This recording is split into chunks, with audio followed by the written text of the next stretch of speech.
Okay, R8, rationalizing the denominator. We don't really divide radicals so much by each other. Instead, what we do is it's called rationalizing the denominator. So what that means is no radicals in the bottom. So if there's a square root or a cube root or anything in the bottom, we want to rationalize it so that the bottom doesn't have any radicals. So let's look at an example. Okay, directions would probably say rationalize the denominator. So let's take a look at it. I've got 5 over the square root of 3. Okay, I want to rationalize this guy. So you can't change this fraction at all. You can't square the top and bottom. So to rationalize the denominator, we use multiplication.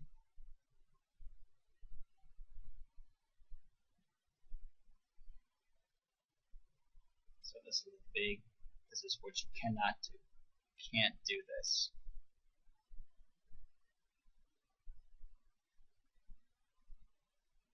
That's just not true. So what do we do instead? Okay, I erased all that incorrect work. It was giving me a headache just looking at it. So instead what we do is multiply. So I want to get rid of this. Squaring's kind of like the right idea, but we got to do it in a clever way. So I can't square the top and the bottom. But if I wanted to get rid of this, what would I need? I would need another root 3. So that's what I'm going to do. I'm going to multiply the top and bottom, so I don't change the fraction at all, by root 3.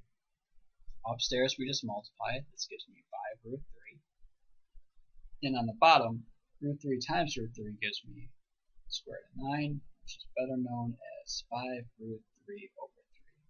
And we got it. We got rid of that radical. This problem's done. Be careful. You can't cancel those 3's. I think about the square roots kind of like a force field. The only thing that can go in here are things that have the same roots. This doesn't have a square root at all, so these do not cancel. Is this radical gone in the bottom? Yep. Do we follow the directions? You betcha. Alright, let's take a look at another. Okay, let's try this problem. I've got 7 over 2 plus square root of 5.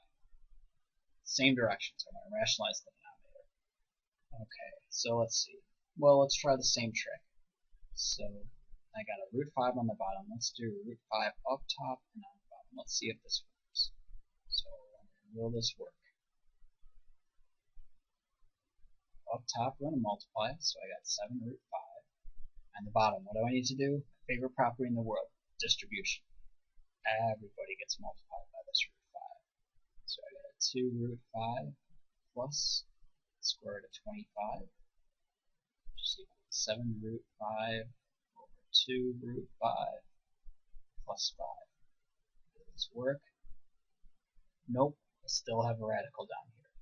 You can't cancel these guys out. That would be unfair to this 5. Can't cancel here. Still have this radical. This didn't work out. So what will work? That's a question. What will work? And the answer,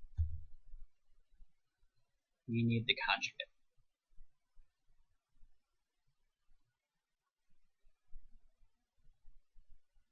So the conjugate is it's the same order of the terms but a different sign.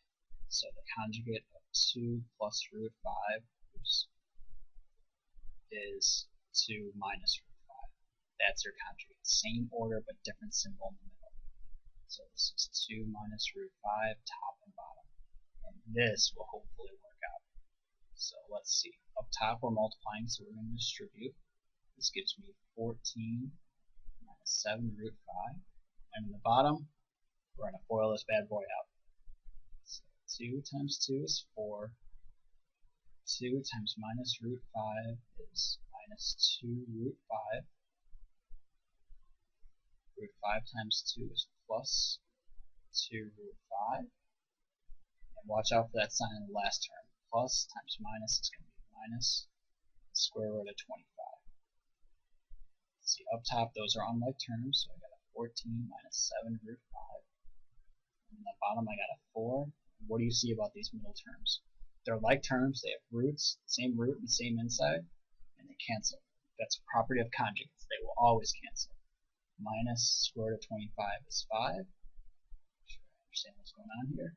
And then final answer is 14 minus 7 root 5. 4 minus 5 is minus 1.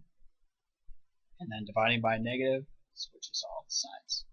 Minus 14 plus 7 root 5. Did we get rid of the root in the bottom? Yep, we in fact got rid of the whole bottom. But more importantly, there's no radicals in the bottom.